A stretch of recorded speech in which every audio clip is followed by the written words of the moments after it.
দুনিয়ার লোভ, দুনিয়ার নেশা, বাড়ানোর প্রতিযোগিতা, আরো গাড়ি, আরো বাড়ি, আরো বিল্ডিং, আরো দালান, আরো জায়গা, আরো জমি, আরো ক্ষেত, আরো ফসল, আরো নেতাগিরি, আরো মাতব্বরি, আরো অহংকার, জি ফুত, এই নিয়ে বাড়াবাড়ি। আল্লাহ তাআলা বলে সব এগুলো তোমাদেরকে ডুবাইয়া দিল, আখিরাত ভুলাইয়া দিল। হাত্তা জুরতুমুল মাকাবির, এভাবেই একদিন কবরেই পৌঁছে গেলাম। একদিন তো কবরেই পৌঁছে গেলাম।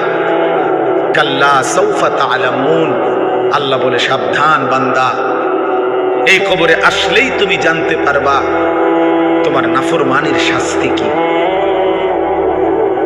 সুম্মা কাল্লা সাউফা তা'লামুন, আবারও জানতে পারবা হাসরের ময়দানে জাহান্নামের শাস্তি দিয়া তোমার নাফরমানির পরিণতি কি।